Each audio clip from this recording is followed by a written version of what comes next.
नमस्कार साथियों, मैं विजय वर्मा एक बार फिर से आपका स्वागत करता हूं आपके अपने YouTube चैनल प्रेम क्लासेज पे। देखो साथियों, हम पढ़ रहे थे राजस्थान का इतिहास। क्या पढ़ रहे थे साथियों? राजस्थान का इतिहास। राजस्थान के इतिहास में हमने गोहिल वंश जो पढ़ा था वो लगभग पूरा पढ़ लिया था साथियों। गोहिल वंश पूरा पढ़ लिया था। अब हम पढ़ेंगे सिसोदिया वंश। क्या पढ़ेंगे साथियों? सिसोदिया वंश।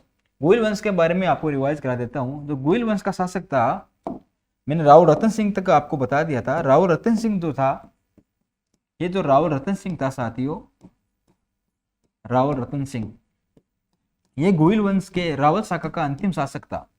रावल रतन सिंह ये जो थे, ये रावल शाखा के अंतिम शासक थे। आप लिख लो, रावल शाखा के अंतिम शासक।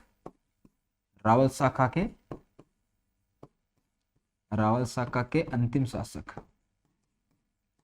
कहते साथियों, रावल शाखा के अंतिम शासक। ठीक है सर।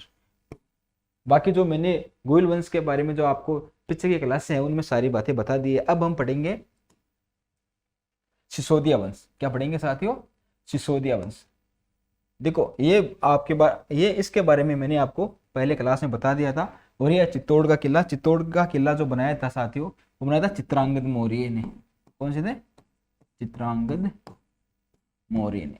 ये भी आप थोड़ा ध्यान में रखना कि चित्तौड़ का किला किसने बनाया था? चित्रांगद मौर्य ने। क्यों? क्योंकि पहले मेवाड़ पे किसका अधिकार था?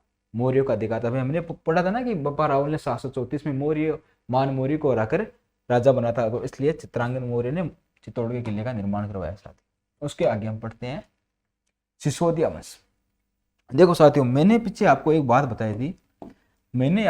बताई थी कि एक करण सिंह के पुत्र हुए थे। एक तो थे श्याम सिंह, और दूसरे उनके पुत्र हुए थे, उनका नाम था राहप। क्या था साथियों? आप राहप। मैंने आपको बताया था कि ये जो श्याम सिंह थे, इन्होंने रावल शाखा का स्थापना की थी। कौन सी शाखा की? रावल शाखा की। और इन्होंने की थी सिसोदा शाखा की। सिसोदा शाखा की। तो अब आपको पूछ ले कि सिसोदा शाखा की स्थापना किसने की थी और रावल शाखा की स्थापना किसने की थी, तो आप बता दोगे अच्छे से कि सिसोदा शाखा की जो स्थापना की थी वो की थी राव ने, और रावल शाखा की स्थापना की थी श्याम सिंह ने। ये मैंने आपको पहले बात बता दी थी। ये हमारा पूरा हो गया। ये रावल शाखा हमने पढ़ ली। अब हम स्टार्ट करने जा रहे हैं राहब शाखा। कौन सी? राव के द्वारा जो बनाई गई वो सिसोदा शाखा स्टार्ट कर रहे हैं। तो उसके नाम पे उसका नाम पड़ गया सिसोदिया वंश। सिसोदिया वंश का सबसे पहला जो शासक था वो साथियों, वो था राणा हमीर। कौन सा था? राणा हमीर। अब देखो, तो सिसोदा वंश के जो जितने भी शासक होंगे वो अपने नाम के आगे क्या लगाएंगे साथियों? राणा। क्या लगाएंगे? राणा। और वो पहले वाले क्या लगा रहे थे? रावल। तो ये आप ध्यान रखना थोड़ा। राणा हमीर का जो शासन काल था वो है 1326 से 1364 ईस्वी। क्या था साथियों? 1326 से 1364 ईस्वी।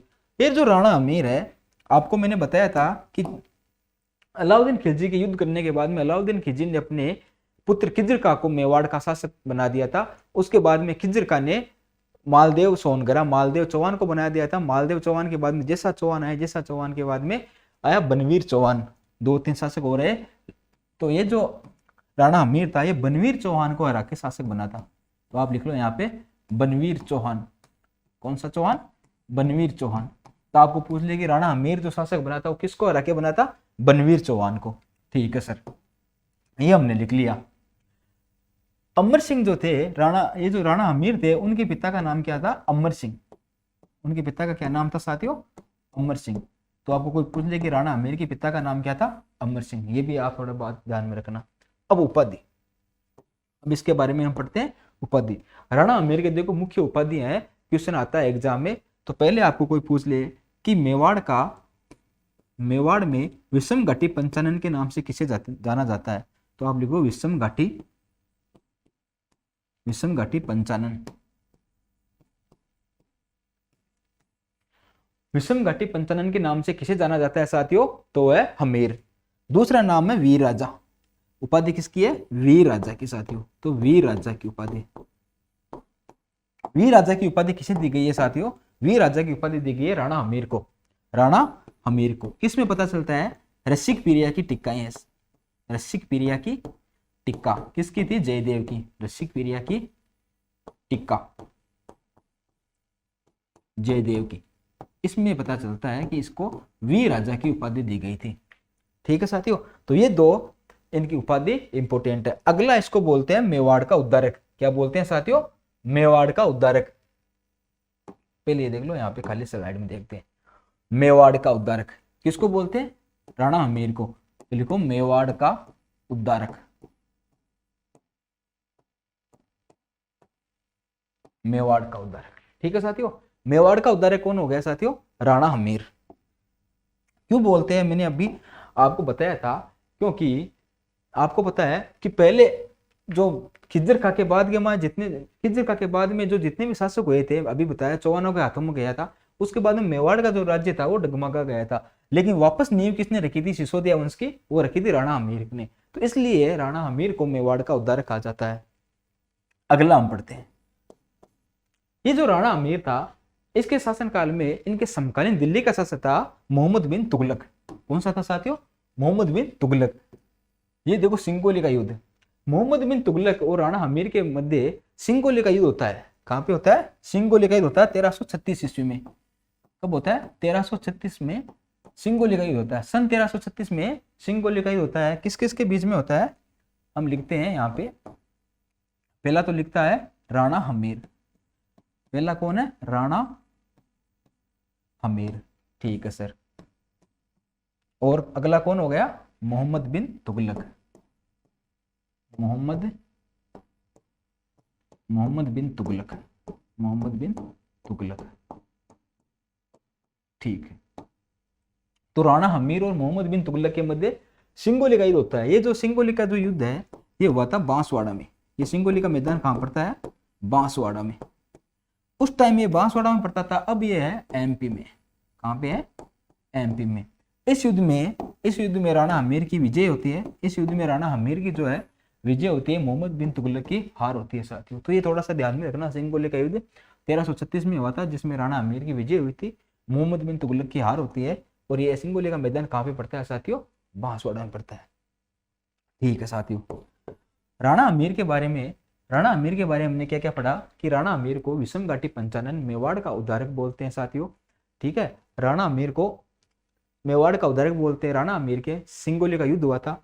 ये जो मुख्य मुख्य बातें थी राणा हमीर के बारे में, ये हमने पढ़ ली। इसको सिसोदिया वंश का संस्थापक भी बोलते हैं। सिसोदिया वंश का संस्थापक बोलते हैं। आगे हम पढ़ेंगे राणा हमीर के, उसके बारे अगला शासक जो हमारा रहेगा वो रहेगा क्षेत्र सिंह। कौन सा रहेगा साथियों? क्षेत्र सिंह राणा खेता बोल सकते हैं साथियों हम इसको। इसका जो शासनकाल था वो था 1364 से 1382 साथियों। कौन सा था साथियों? 1364 से 1382। देखो साथियों, इसके बारे में एक मुख्य बात ये भी लिख लो, कई कई बार एग्जाम में पूछा जाता है कि इन्होंने एक मंदिर का निर्माण बनाया था, अन्नपूर्णा माता मंदिर का। कौन सा? अन्नपूर्णा माता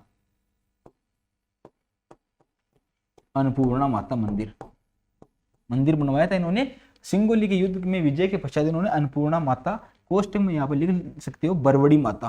कौन सा? बरवड़ी माता। ये भी इसके बारे में कभी कभी एग्जाम में पूछा जाता है, इसलिए मैं आपको बता रहा हूँ। अन्नपूर्णा माता या बरवड़ी माता के मंदिर का निर्माण करवाया सिंगोली विजय के पश्चात राणा हमीर ने। अब अगला हम पढ़ रहे हैं वो है राणा शेता या राणा खेता या क्षेत्र सिंह। देखो साथियों, ये जो राणा खेता था, इस राणा खेता के बारे में जानकारी है। क्या है जानकारी? इसकी एक अवैध पत्नी है। इसकी एक अवैध पत्नी बताई गई है, उसका नाम था खातिन। क्या नाम था साथियों? खातिन। और खातिन से इसके दो पुत्र हुए, एक हुआ चाचा और एक हुआ मेरा। कौन से हुए साथियों? चाचा और मेरा साथियों। अब देखो, ये जो चाचा और मेरा है, इसके बारे में हम आगे पढ़ेंगे थोड़ी देर बाद में कि इनका जो रोल है, ये मैं आपको क्यों बता रहा हूं, क्योंकि इनका आगे नाम आएगा, इसलिए आपको बता रहा हूं कि राणा खेता के पुत्र थे और खेता की अवैध पत्नी थी खातिन, उसके दो पुत्र थे। एक जो राणा खेता है, उनके बारे में जानकारी है कि सर्वप्रथम मेवाड़ का पहला शासक जिसने बूंदी पर अधिकार किया था, तो लिखो बूंदी पर अधिकार करने वाला बूंदी पर अधिकार करने वाला मेवाड़ का प्रथम शासक, करने वाला मेवाड़ का प्रथम शासक। ठीक है सर। एक देखो, एक इसने क्या किया था, इससे पहले जो हुए थे राजा, इससे पहले जो हुए थे, उनके बीच में कभी भी मालवा को लेकर कोई संघर्ष नहीं हुआ था साथियों। किसको लेकर? मालवा को लेकर कोई संघर्ष नहीं हुआ था। मालवा और मेवाड़ संघर्ष की शुरुआत किसने की थी? वो की थी राणा खेता ने। तो ये आप लिख लो कि मालवा मेवाड़ संघर्ष की शुरुआत, मालवा मेवाड़ संघर्ष की शुरुआत, लिख लो मालवा मेवाड़ संघर्ष की शुरुआत। तो ये इतनी बातें हैं, इनके बारे में याद रखने लाइक, क्योंकि हम एग्जाम की दृष्टि से जो फैक्ट टू फैक्ट बातें हैं, टॉपिक वाइज जो बातें हैं, वो बातें हम पढ़ेंगे। तो इसके बारे में 3 बातें हैं चाचा मेरा, वो आपको याद रखना है। और बूंदी पर अधिकार करने वाला मेवाड़ का प्रथम शासक राणा खेता, और मालवा मेवाड़ संघर्ष की शुरुआत करने वाला राणा खेता। ठीक है साथियों। अगला शासक है हमारा राणा लाखा। कौन सा शासक है? राणा लाखा, या इसका दूसरा नाम है लक्ष्मण सिंह, लक्ष्य सिंह। दूसरा नाम क्या मिलता है? लक्ष्मण सिंह, लक्ष्मण सिंह, राणा लक्ष्मण सिंह। ठीक है। इनका जो काल था 1382 से 1421 तक, 1382 से 1421 तक का काल था, वो राणा लाखा का काल था। देखो राणा लाखा के टाइम मुख्य बिंदु क्या है? देखो राणा लाखा के जो मुख्य बिंदु है, ये मैं यहाँ पे लिखा रहा हूँ आपको। इनके काल में सबसे पहले जो मुख्य घटना हुई थी, वो हुई थी जावर की खान मिली थी। इसके काल में जावर की खान मिली थी। यहाँ से भी क्वेश्चन आता है कि जावर की खान है, ये जो उदयपुर में है, ये किसके काल में मिली थी? तो ये मिली थी उदयपुर में है, ये मिली थी राणा लाखा के काल में। तो आप ये एक पॉइंट याद रखना कि जावर की खान उदयपुर में है, वो किसके काल में मिली थी? राणा लाखा के काल में। ठीक है सर। अगला देखो, एक थी पिछोला झील। कौन सी झील? पिछोला झील,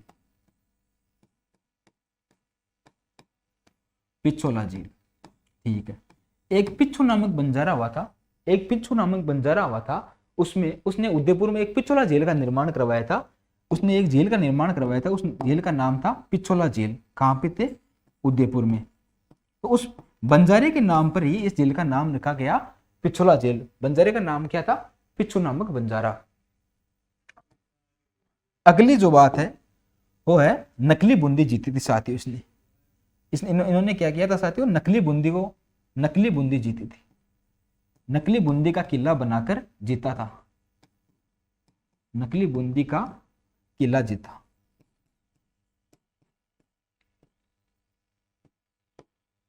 ठीक है सर। और अगली इसकी बात है वो है हंसाबाई से विवाह किया था इसने। क्या किया था साथियों? हंसाबाई से विवाह। इस जो टेबल मैंने बनाई है वो आप बना लो अपने नोट्स में, हंसाबाई से विवाह। अब देखो, ये जो जावर की खान है उदयपुर में, ये है सीसा जस्ता की खान। किसकी खान है? सीसा जस्ता की खान, सीसा जस्ता और चांदी की खान, चांदी की खान। तो जावर में जो ये खान है, जावर की जो खान है उदयपुर में, वह सीसा जस्ता की खान है। पिछोला झील के बारे में मैंने आपको बता दिया। इसी पिछोला झील में सर्वप्रथम सौर ऊर्जा चलित नाव चलाई गई थी साथियों। इसी पिछोला झील में सर्वप्रथम सौर ऊर्जा चलित नाव चलाई गई थी। इसका अगला है नकली बूंदी का किला जीता और हंसाबाई से विवाह। तो हम पढ़ेंगे, पहले ये देखते हैं। नकली बूंदी का किला जीता था लाखा ने, तो यहाँ पे मैं लिख रहा हूं नकली बूंदी का किला, नकली बूंदी का किला। देखो साथियों, इस जो नकली बूंदी का किला जीता था, उसमें एक ही बात है मुख्य याद रखने लायक। उसमें एक 12 वर्षीय लड़के ने बलि दी थी। उसमें एक 12 वर्षीय लड़के ने, बताया जाता है 12 से 16 वर्ष के लड़के ने बलि दी थी। उसका नाम था कुंभाहाड़ा। उसका नाम था साथियों कुंभाहाड़ा। तो आपको पूछ ले कि मेवाड़ का ऐसा कौन सा शासक था जिसने नकली बूंदी को जीता था? तो वो आप बताओगे राणा लाखा। नकली बूंदी को जीतते टाइम में बलि देने वाला कौन सा था? कुंभाहाड़ा। तो ये क्वेश्चन आप थोड़ा ध्यान में रखना। अब आता है हंसाबाई से विवाह। हंसाबाई से विवाह। हंसाबाई से विवाह वाली घटना बताता हूं मैं आपको। हंसाबाई से विवाह, हंसाबाई से विवाह। देखो साथियों, एक अभी हम मेवाड़ रियासत पढ़ रहे हैं, ऐसी एक रियासत हुआ करती थी मारवाड़। कौन सी साथियों? मारवाड़। यहां पे लिख रहा हूं मैं मारवाड़। एक मारवाड़ रियासत थी, उसका राजा था राव चूड़ा। जैसे मेवाड़ वाले राणा लगाते थे, मारवाड़ वाले लगाते थे राव, तो क्या थे? राव चूड़ा। राव चूड़ा यहाँ के शासक थे राव चूड़ा। राव चूड़ा की पुत्री थी हंसाबाई। कौन सी थी साथियों? हंसाबाई। हंसाबाई। और उसका पुत्र था, पुत्र तो और भी हुआ, लेकिन एक नाम है रणमल राठौड़। रणमल राठौड़। राठौड़ क्यों लगाते हैं? क्योंकि यहाँ पे राठौड़ों का राज था। तो हंसाबाई इसकी पुत्री थी, रणमल हंसाबाई का भाई था और राव चूड़ा का पुत्र था। इस जो हंसाबाई का विवाह है, ये जो हंसाबाई है, लाखा के भी एक पुत्र हुआ था साथियों। लाखा के भी एक पुत्र था, उसका नाम था, मैं यहां पे लिख रहा हूं लाखा, राणा लाखा शॉर्ट लिख रहा हूं लाखा। लाखा का एक पुत्र था, उसका नाम भी था चुंडा। उसका नाम भी चुंडा था। क्या नाम था साथियों? उसका नाम भी चुंडा था। ये जो राजकुमार था राणा चुंडा जो था, इसके विवाह के लिए राव चुंडा ने हंसाबाई के विवाह के लिए, इसके विवाह के लिए निमंत्रण भेजा राणा लाखा को। राणा लाखा को विवाह का निमंत्रण आया था हंसाबाई का कि आपके राजकुमार के साथ में हम अपनी राजकुमारी हंसाबाई का विवाह करना चाहते हैं। तो ये निमंत्रण लेके आए कौन? रणमल राठौड़, और उसके साथ में ब्राह्मण आए थे। रणमल राठौड़, रणमल किसका भाई था? हंसाबाई का भाई था। यहाँ पे जब आते हैं और जब ये इनके बाद में बातचीत होती है, इन दोनों पक्षों में बातचीत होती है, तब राणा लाखा जो है, वो राणा लाखा ऐसे सोचते हैं कि जो विवाह का प्रस्ताव है ये मेरे लिए आए हैं। राणा लाखा क्या सोचते हैं कि विवाह का प्रस्ताव मेरे लिए आए। तो यहाँ बीच में राणा लाखा की इनसे भेंट हो जाती है लाखा की, और लाखा सोचते हैं कि ये जो विवाह का प्रस्ताव है वो मेरे लिए आए है। और ये एक बात बोलते हैं कि मतलब बूढ़ों के लिए भी आजकल भी विवाह का प्रस्ताव आ रहा है, बूढ़ों के लिए भी विवाह का प्रस्ताव आ रहा है। अब इनके बाद में रणमल राठौड़ ने ये जो सोचा कि हमने जो रिश्ता तो लेके आए थे वो मेवाड़ के राजकुमार राणा चुंडा के लिए लेके आए थे, लेकिन ये राणा लाखा जी बीच में बोल रहे हैं, ये सोच रहे हैं कि मेरे लिए आए हैं, ये सोच रहे हैं कि मेरे लिए रिश्ता आया है। अब देखो ये बात जो है, ये जो चुंडा है लाखा का पुत्र, ये कौन था? लाखा का पुत्र। राणा लाखा का पुत्र कौन सा था? याद रखना, राणा चुंडा। जो ये दिल जो राणा लाखा है, राणा लाखा हंसाबाई से विवाह करने के लिए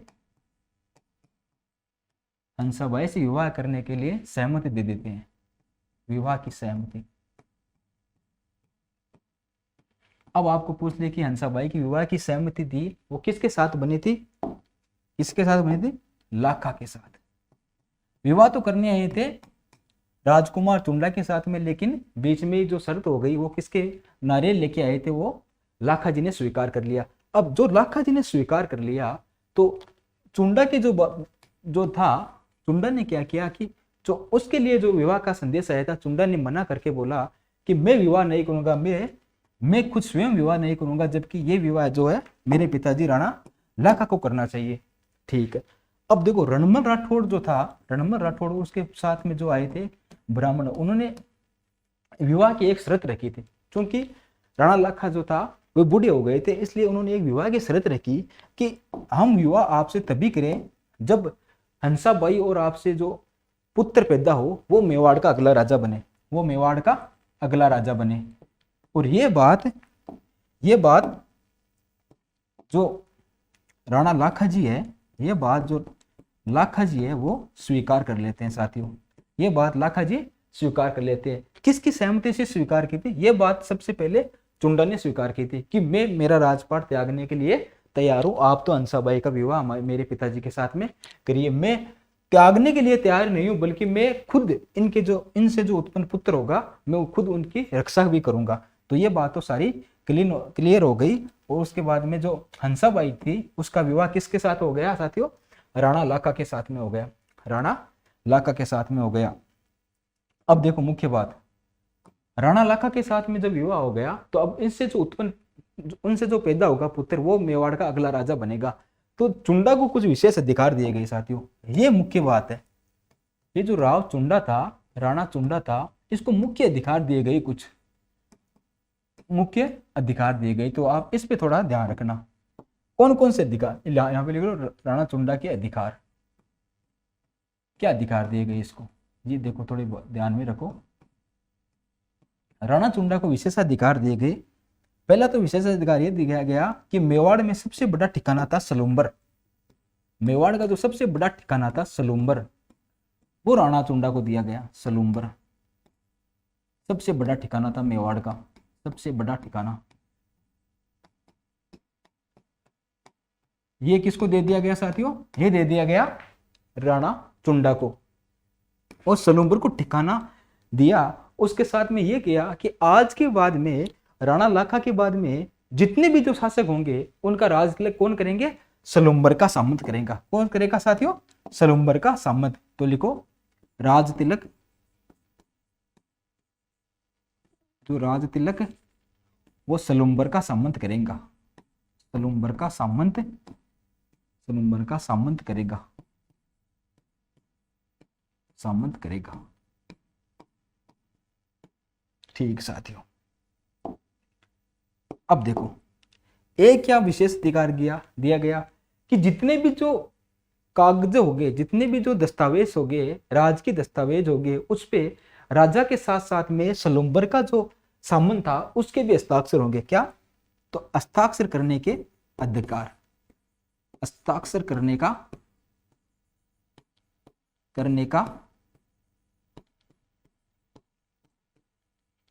अधिकार राजकीय पत्रों पर। यहां पे लिख लो आप राजकीय पत्रों पर, राजकीय पत्रों पर, शॉर्ट में लिख रहा हूं, आप समझ जाना। तो आप अब यहां से बोल सकते हो कि राजकीय पत्रों पर हस्ताक्षर करने का अधिकार किसको मिल गया? राणा चुंडा को। अगला देखो, सलुम्बर का जो सामंत होगा, सलुम्बर का सामंत होगा वो मेवाड़ की सेना का सेनापति होगा। क्या होगा? मेवाड़ की सेना का सेनापति। तो लिख लो मेवाड़ की सेना का सेनापति, मेवाड़ की सेना का सेनापति।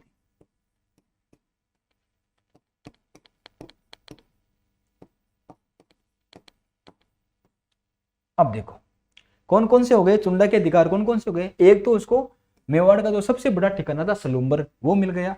दूसरा, जो राजा के साथ में जो जितने भी राजकीय पत्ते होंगे उस पर हस्ताक्षर कौन करेगा? मेवाड़ का, उसका सलुम्बर का सामंत करेगा। ठीक है, उसके बाद में हस्ताक्षर करने का अधिकार हो गया। और राज तिलक कौन करेगा? मेवाड़ के जितने भी शासक होंगे, जितने भी राजा होंगे, उनका राज तिलक कौन करेंगे? मेवाड़ के सामंत, उसके सलुम्बर के सामंत। और अंतिम क्या बात हो गई कि मेवाड़ की सेना का सेनापति कौन होगा? सलुम्बर का सामंत होगा। ये चार अधिकार उसको दिए गए। किसको दिए गए? राणा चुंडा को। और एक जो मेवाड़ के जो 16 प्रथम श्रेणी के ठिकाने थे साथियों, 16 प्रथम श्रेणी के ठिकाने थे मेवाड़ में। कितने थे? मेवाड़ में 16 प्रथम श्रेणी के ठिकाने थे, 16 प्रथम श्रेणी के ठिकाने थे, श्रेणी के ठिकाने। ये जो 16 प्रथम श्रेणी के ठिकाने थे, उनमें से 4 ठिकाने जो है वो, उनमें से जो 4 ठिकाने जो है वो दिए गए थे चुंडा के वंशजों को, या चुंडा को दिए गए, चुंडा को दिए गए, को दिए गए। ये भी आप याद रखें, चुंडा को दिए। ये जो मुख्य बातें थी चुंडा को। अब देखो नोट लगा के यहाँ पे लिखो, आप नोट लगा के यहाँ पे लिखो कि मेवाड़ के शासक के लिए राणा चुंडा ने, मेवाड़ के शासक के लिए राणा चुंडा ने जो बलिदान दिया था, मेवाड़ के शासक के लिए जो राणा चुंडा ने जो बलिदान दिया था, उसके लिए राणा चुंडा को मेवाड़ का भीष्म पितामह कहा जाता है साथियों। लिखो यहाँ पे मेवाड़ का भीष्म, मेवाड़ का भीष्म। भीष्म कौन था? महाभारत में था ना वो। तो मेवाड़ का भीष्म किसे कहते हैं? मेवाड़ का भीष्म कहा जाता है राणा चुंडा को। तो यहाँ पे लिखो राणा चुंडा। मेवाड़ का राम किसको कहा जाता है? राणा चुंडा को। लिखो मेवाड़ का राम, मेवाड़ का राम, कि इन्होंने अपने पिता की शादी के लिए अपना सब कुछ त्याग दिया, राजपाट सारा त्याग दिया। नहीं, अगर राणा लाखाजी हंसाबाई से विवाह नहीं करते तो अगला राजा कौन होता? राणा चुंडा होते। तो मेवाड़ का राम किसको बोलते हैं? राणा चुंडा को। तो ये इतनी बातें आपको राणा चुंडा के बारे में याद रखनी है साथियों।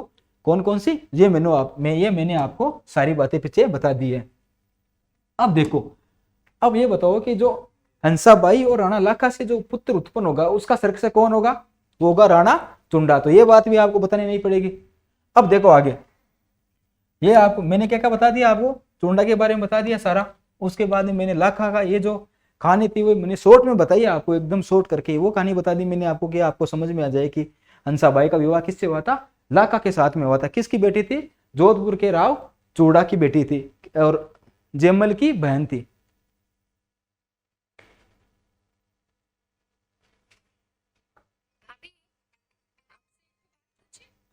हंसाबाई किसकी बहन थी साथियों? जयमल राठौड़ की बहन थी, राव चूड़ा की पुत्री थी।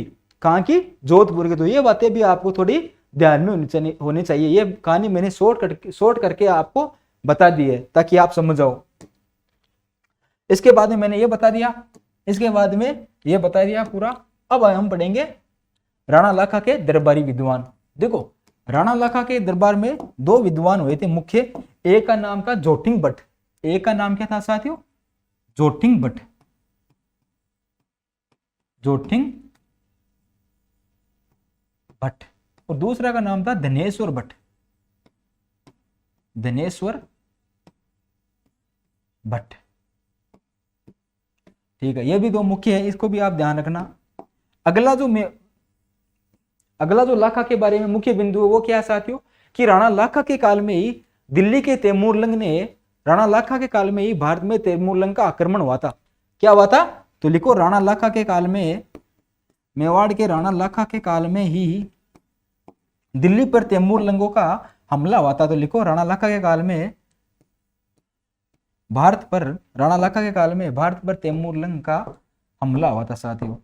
लिखो यहाँ पे, राणा लाखा के काल में, लाखा के काल में भारत पर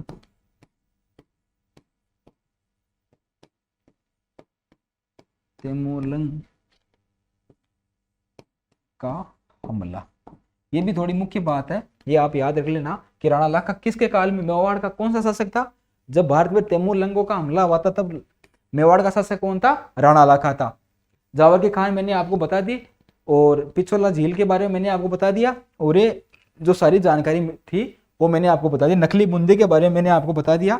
नकली बूंदी के बारे में मैंने आपको बताया कि इसमें किसने जान दी थी? नकली बूंदी में कुंभा ने। तो उसका भी नाम आप याद रखना। नकली बूंदी के बारे में किसने, नकली बूंदी के किसने जान दी थी? कुंभा ने। कुंभा हाड़ा कहाँ के थे? हाड़ौती के चौहान थे, हाड़ौती के चौहान थे। तो नकली बूंदी में किसने जान दी थी? कुंभा ने। इसके बारे में बस यही दो टॉपिक याद रखने हैं। आपको पूछ लिया कि नकली बूंदी का किला बनाकर मेवाड़ के कौन से शासक ने जीता था? तो राणा लाखा ने। अगला पढ़ेंगे हम राणा मोकल। क्या पढ़ेंगे साथियों? राणा मोकल। देखो, राणा मोकल में क्या है? राणा मोकल के पिता का नाम क्या था? राणा लाखा। माता का नाम था हंसाबाई। तो ये सबसे पहले तो ये लिखो कि पिता का नाम क्या था?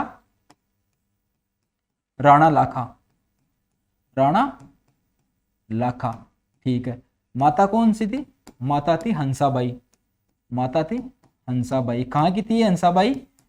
हंसाबाई थी राव चूड़ा की पुत्री, रणमा राठौड़ की बहन। कहाँ की थी? मारवाड़ रियासत जोधपुर की। अब देखो, अभी मैंने क्या बताया था कि चुंडा को विशेषाधिकार दिए गए थे, चुंडा को विशेषाधिकार दिए गए थे कि सलूम्बर का जो सामंत होगा वो मेवाड़ की सेना का सेनापति होगा, और मेवाड़ के जो राजा बनेंगे अगले उनके संरक्षक हो गए। तो अब बताओ कि मेवाड़ के इस मोकल के संरक्षक कौन हो गए? तो मोकल के संरक्षक हुए थे दो, मोकल के संरक्षक हुए थे दो। ये इंपोर्टेंट क्वेश्चन है, आप ध्यान में रखना। पहला जो संरक्षक था वो था राणा चुंडा। कौन सा था? राणा चुंडा। दूसरा संरक्षक था वो था हंसाबाई का भाई जयमल राठौड़, हंसाबाई का भाई और राव चूड़ा का पुत्र जोधपुर के जयमल राठौड़। ये दो नाम है, ये है राणा मोकल के संरक्षक। मैं लिख देता हूं यहां पे, राणा मोकल के संरक्षक। ठीक है, अब देखो साथियों, ये जो मोकल है, ये मोकल क्या करवाता है, मोकल ने एक पद्धति स्टार्ट की थी, मोकल ने एक कार्य स्टार्ट किया था मेवाड़ में, जो सबसे पहले कराने का श्रेय किसको जाता है, मोकल का। वो कार्य था तुलादान का साथियों, वो कार्य था तुलादान का। तो अभी मैं यहाँ पे लिख रहा हूं कि तुलादान पद्धति जो थी, तुलादान पद्धति थी, या तुलादान पद्धति का जनक किसको कहा जाता है साथियों, मोकल का। तो तुलादान पद्धति का जनक, पद्धति का या तुलादान पद्धति की शुरुआत,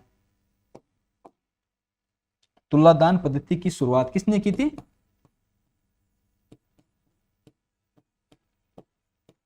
या तो आप ये बोल सकते हो कि तुलादान पद्धति की शुरुआत की थी, या आप ये बोल सकते हो कि मोकल ने तुलादान किया था, मोकल ने तुलादान किया था। तो कितनी बार किया था मोकल ने तुलादान, मोकल ने तुलादान किया था 25 बार, 25 बार।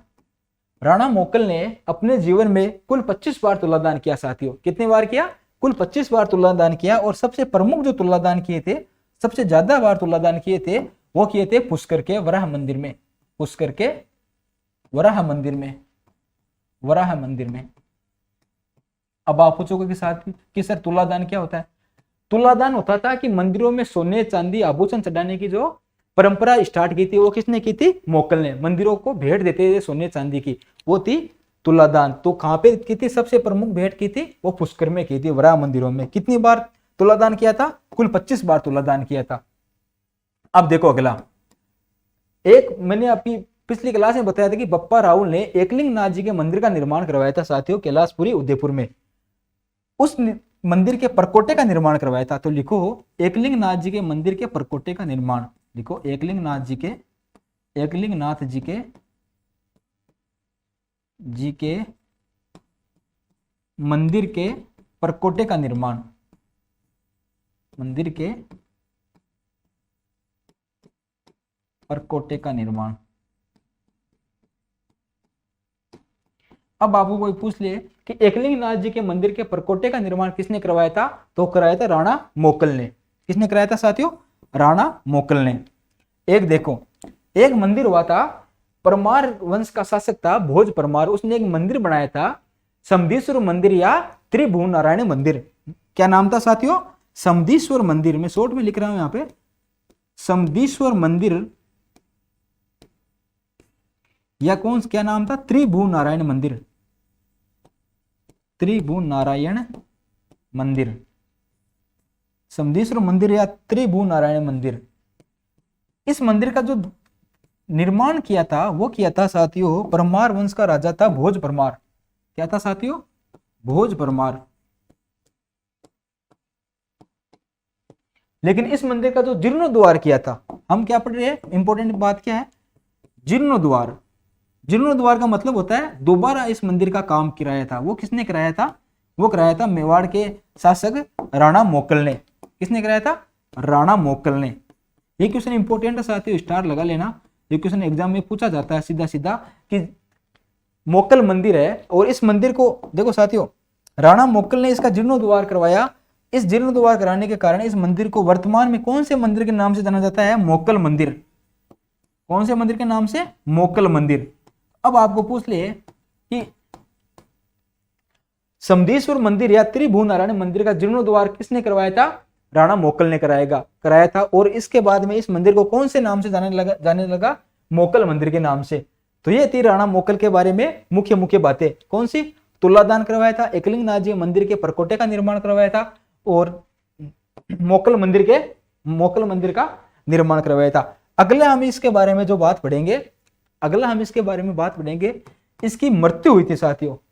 इसकी जो मृत्यु हुई थी, इसका मर्डर हुआ था, इसकी हत्या की गई थी साथियों।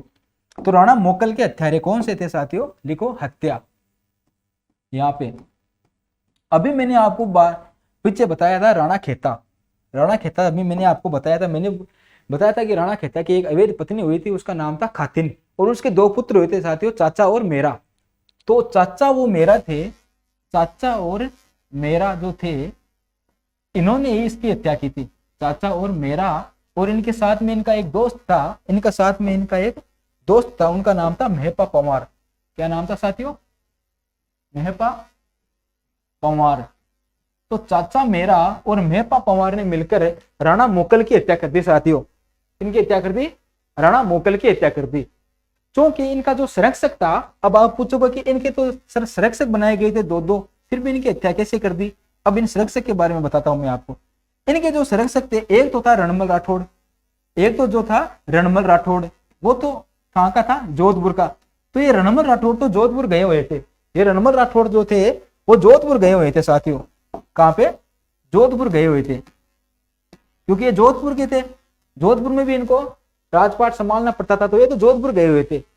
ठीक है।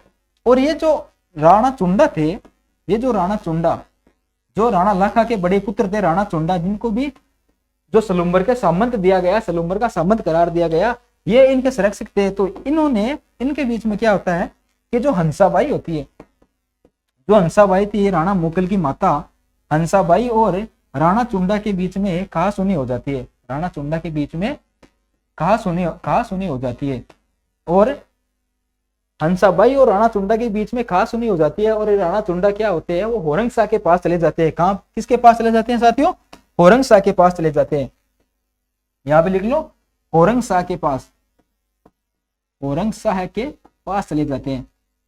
ये राणा चुंडा होरंगशाह के पास चले जाते हैं। अब इनके राणा मोकल का संरक्षक कोई नहीं था। ये रणमल राठौड़ भी जोधपुर गए हुए थे, और राणा चुंडा भी किसके पास चले जाते हैं? होरंगशाह के पास चले जाते हैं। क्यों चले जाते हैं? क्योंकि हंसाबाई और राणा चुंडा के बीच में मतभेद होने लगते हैं, इसलिए राणा चुंडा सब कुछ छोड़ के होरंगशाह के पास चले जाते हैं। पीछे से राणा मोकल को अकेला देखकर चाचा मेरा और मेहपा पंवार ने राणा मोकल की हत्या कर दी। और जो हत्या की थी वो जगह थी राजसमंद में। वो जगह थी राजसमंद में। कहां पे हत्या की थी सर? राजसमंद में हत्या की थी। किसकी? राणा मोकल की। किसने की थी? चाचा मेरा और मेहपा पंवार में। राजसमंद जिले में एक जगह थी, उसमें हत्या की थी। अब आगे देखो सर, राणा कुंभा। अब हम पढ़ते हैं राणा कुंभा साथियों। राणा कुंभा कौन थे? राणा कुंभा राणा मोकल के पुत्र थे। किसके पुत्र थे साथियों? राणा मोकल। ये इतिहास के, मेवाड़ के इतिहास के बप्पा राहुल के बाद में सबसे प्रमुख शासक कौन से थे? राणा कुंभा थे। ऐसे तो शासक सारे ही प्रमुख थे, क्वेश्चन तो सब में आते हैं, लेकिन राणा कुंभा बप्पा राहुल के बाद में प्रमुख शासक माने जाते हैं, क्योंकि इनका जो कार्यकाल था वो सबसे प्रसिद्ध कार्यकाल रहा था। प्रसिद्ध कार्यकालों को इस शासकों में रहा था, जैसे राणा सांगा, महाराणा प्रताप, राज सिंह, राणा कुंभा, इनका जो शासन था वो प्रसिद्ध माना गया है। इन्होंने बहुत से कार्य करवाए थे। तो हम पढ़ेंगे राणा कुंभा। ये थोड़ा बड़ा भी होगा, ये लंबा भी होगा। ये जो कार्यकाल था इनका ये लंबा होगा। तो राणा कुंभा जो थे 1433 से 1468 ईस्वी के मध्य शासक बनते हैं। कब बनते हैं साथियों? 1433 से 1468 में। अब देखो मैं यहाँ पे लिख रहा हूँ राणा कुंभा के पिता। सबसे पहले कौन है? पिता। इनके बारे में जानकारी। पिता थे राणा मोकल। राणा मोकल, ठीक है सर, हो गया। माता कौन सी? माता थी सौभाग्य देवी। माता थी सौभाग्य देवी। सौभाग्य देवी। तो पिता हो गए राणा मोकल और माता हो गई सौभाग्य देवी। इसके बाद में देखो राणा मोकल की माता, इनके दो साथ बोल दो या फिर संरक्षक बोल दो। अब इनका संरक्षक देखो, जब रणमल राठौड़ जोधपुर चला गया था तो पीछे से राणा मोकल की हत्या हो गई। उसके बाद में हत्या होने के बाद में राणा मोकल की हत्या होने के बाद में हंसाबाई ने अपने भाई रणमल राठौड़ को वापस बुला लिया। कहां बुला लिया साथियों? मेवाड़ में। कहां बुला लिया? मेवाड़ में। और इसका भी संरक्षक किसको बना दिया? रणमल राठौड़ को। कुंभा का भी संरक्षक किसको बना दिया? रणमल राठौड़ को। रणमल राठौड़ को यहां पे लिख लो, रणमल राठौड़। अब देखो साथी, कुंभा के सामने जब कुंभा शासक बनता है तो कुंभा के सामने बहुत सी समस्याएं आती है। कौन कौन समस्या आती है? सबसे पहले तो आती है अपने पिता के हत्यारों का बदला लेना। किनका बदला लेना? पिता के हत्यारों को बदला लेना। हत्यारे कौन थे? चाचा मेरा और मेहपा पंवार। ये जो चाचा और मेरा और मेहपा पंवार थे, उस टाइम मालवा के शासक हुए थे मोहम्मद खिलजी प्रथम। क्या थे साथियों? मालवा के शासक थे मोहम्मद खिलजी प्रथम, उसके शरण में चले जाते हैं। तो यहाँ पे देखो लिखो, रणमल राठौड़ ने मालवा के मोहम्मद खिलजी प्रथम को कहा कि तू मुझे मेरे चाचा और मेरा को वापस लौटा दे, चाचा और मेरा को वापस लौटा दे। लेकिन जो मालवा के मोहम्मद खिलजी प्रथम है वो उनको वापस लौटाने से मना कर देता है। और जब मना करता है तो एक युद्ध होता है। क्या होता है साथियों? देखो आगे हम पढ़ेंगे, एक मिनट। यहाँ पे मैं कुंभा के बारे में और बता देता हूँ। संरक्षक मैंने लिख दिया, आके उसकी उपाधि पढ़ लेते हैं एक बार, क्योंकि आगे यहाँ पे स्लाइड में सब कुछ लिखा हुआ है पहले से इसके बारे में। इसलिए उपाधि देखो, कुंभा की उपाधि, कुंभा को उपाधियां कौन कौन सी थी वो देखो। कुंभा की उपाधियों से भी बहुत इंपोर्टेंट क्वेश्चन आते हैं। सबसे पहले इनकी उपाधि थी वो थी हिंदू सुल्तान। कौन थी सही साथियों? हिंदू सुल्तान, हिंदू सुल्तान, ना कि सुल्तान। क्यों पड़ी है? मुस्लिमों से हिंदुओं की रक्षा करने के लिए, मुस्लिमों से हिंदुओं की रक्षा करने के लिए, बस इतना ही, रक्षा करने के लिए। आगे आप देख लेना। हिंदू सुल्तान की उपाधि क्यों पड़ी? हिंदुओं से मुस्लिमों की रक्षा करने के लिए। दूसरी उपाधि कौन सी थी? अभिनव भट्टाचार्य। दूसरी थी अभिनव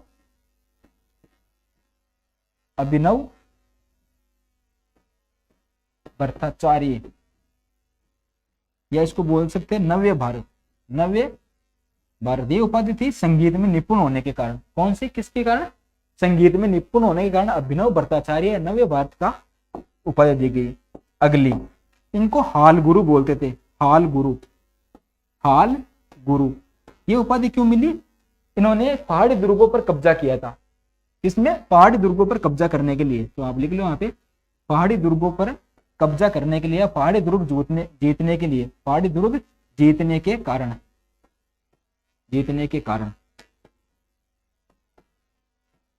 कौन कौन से हो गई?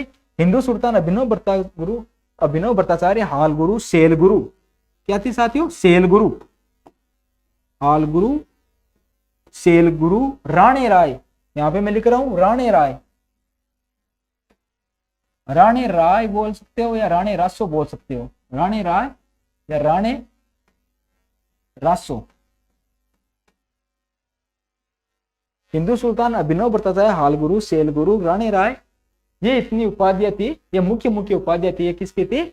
महाराणा कुंभा की उपाधियां थी साथियों। इनमें से एक क्वेश्चन एग्जाम में देखने में मिलता है। कोई अगर इसके बाद में महाराणा कुंभा के बारे में अगर कोई एग्जाम में क्वेश्चन आएगा तो इनमें से आपको एक क्वेश्चन देखने को मिल सकता है। तो ये आप इसके बारे में थोड़ा ध्यान रखना।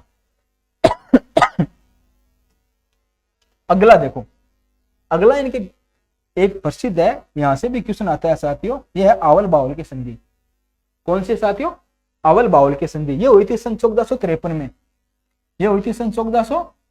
में। ये जो आवल बावल की संधि है साथियों, इसमें क्या होता है? देखो, इसमें होता है कि ये होती है राणा कुंभा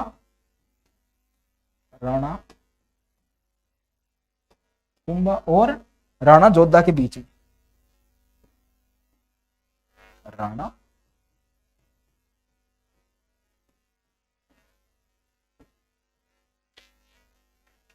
राणा कुंभा और राणा जोधा के बीच में क्या होती है? आवल बावल की संधि होती है। अब देखो, राणा कुंभा और राणा जोधा के बीच में जो आवल बावल की संधि हुई थी, ये थोड़ी सी मैं आपको आगे की बात बताऊं। इससे पीछे की बात मैंने अभी आपको नहीं बताई। इससे पीछे की बात मैंने अभी आपको नहीं बताया। पहले वो बात बता देता हूं। ये वो मैंने क्या बताया अभी आपको कि रणमल राठौड़ है। रणमल राठौड़ ये थे जोधा के पिता, राव जोधा के पिता। ठीक है। अभी मैंने क्या बोला कि महाराणा कुंभा के पिता थे मोकल की हत्या किसने की थी? चाचा मेरा व मेपा पंवार ने। चाचा मेरा व मेपा पंवार ने। अब कुंभा को इनकी हत्या का बदला लेना था। कुंभा को अपने पिता मोकल की हत्या का बदला लेना था, तो इस हत्या में बदला लेने में महत्वपूर्ण भूमिका किसने निभाई थी? रणमल राठौड़ ने। रणमल राठौड़ ने। अब देखो साथियों, रणमल राठौड़ और महाराणा कुंभा मिलके अपने पिता की हत्या का बदला ले लेते हैं। किससे? मोहम्मद खिलजी प्रथम से। मोहम्मद खिलजी प्रथम से। और चाचा और मेरा को मार देते हैं। चाचा और मेरा को तो मार देते हैं, और महपाव जो पंवार है उसको माफ करके छोड़ देते हैं। किसको? माफ करके छोड़ देते हैं। चाचा और मेरा को मार देते हैं और मेहपा पंवार को माफ करके छोड़ देते हैं। उसके बाद में देखो, जब राणा कुंभा ने अपने पिता के हत्यारों का बदला ले लिया, तो किसकी सहायता से लिया था? अभी मैंने बताया रणमल राठौड़ की सहायता से। अब मेवाड़ में राठौड़ का प्रभाव बढ़ने लग गया था साथियों। किसका प्रभाव? राठौड़ों का प्रभाव बढ़ने लग गया। देखो, मेवाड़ में राठौड़ों का प्रभाव तो सबसे पहले कब बढ़ने लग गया था? जब राणा लाखा ने हंसाबाई से विवाह किया था। जब राणा लाखा ने हंसाबाई से विवाह किया था, तभी मेवाड़ में राठौड़ सरदारों का आगमन हो गया था। जोधपुर के राठौड़ मेवाड़ में आने लगे थे। लेकिन जब राणा मोकल की हत्या हुई थी, जब चाचा मेरा ने राणा मोकल की हत्या की थी, उस टाइम हंसाबाई ने रणमल राठौड़ को कहां बुला लिया? मेवाड़ बुला लिया। और उसने कहा कि तुम्हारे जो सरदार है उनको भी आप मेवाड़ ले आओ। मेवाड़ लेके आ गए, और मेवाड़ लाके ये जो रणमल राठौड़ है, ये इन्होंने राठौड़ सरदारों को मेवाड़ में उच्च पदों पर नियुक्त कर दिया।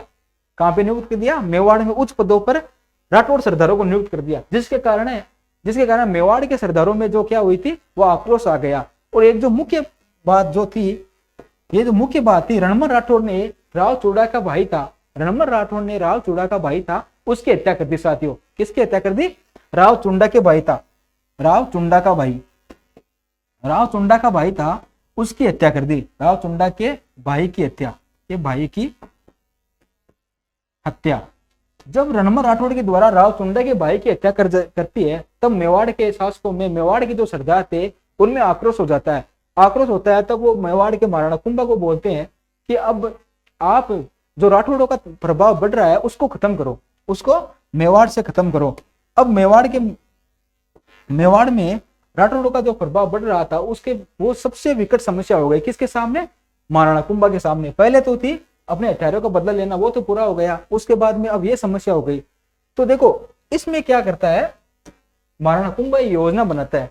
ये जो रणमल राठौड़ है, इसकी एक प्रेमिका थी। ये जो रणमल राठौड़ है, इसकी एक प्रेमिका थी, भारमली। कौन सी थी साथियों? भारमली। उसका नाम है भारमली।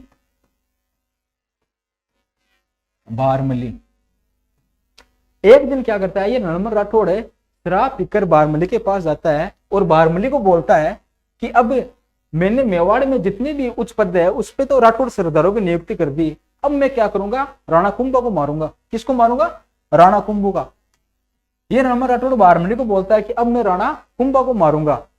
ये रणमल राठौड़ बहुत ही खतरनाक आदमी था। ये रणमल जो राठौड़ था, ये बहुत ही शक्तिशाली और बहुत ही खतरनाक आदमी था।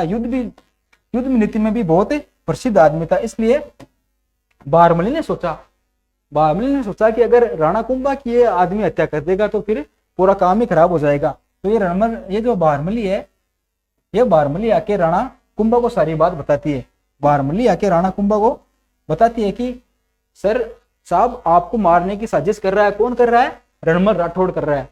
तो अब ये क्या करती है भारमली? क्या करती है? उनको बताती है राणा कुंभा को। राणा कुंभा क्या करते हैं? भारमली को बोलते हैं कि जब अगली बार रणमल राठौड़ अगली रात को जो तेरे पास में है, तब तुम एक काम करना, उसको दारू पिला देना, उसको शराब पिला देना, और शराब में क्या पिला देना? विष पिला देना। शराब में क्या पिला देना? विष पिला देना। तो बताया जाता है कि जो रणमल राठौड़ की हत्या की थी, रणमल राठौड़ की जो हत्या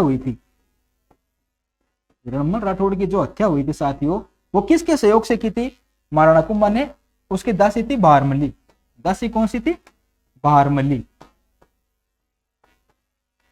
भारमली नामक दासी के कारण रणमल राठौड़ की हत्या कौन करवा देता है? कुंभा करवा देता है। और ये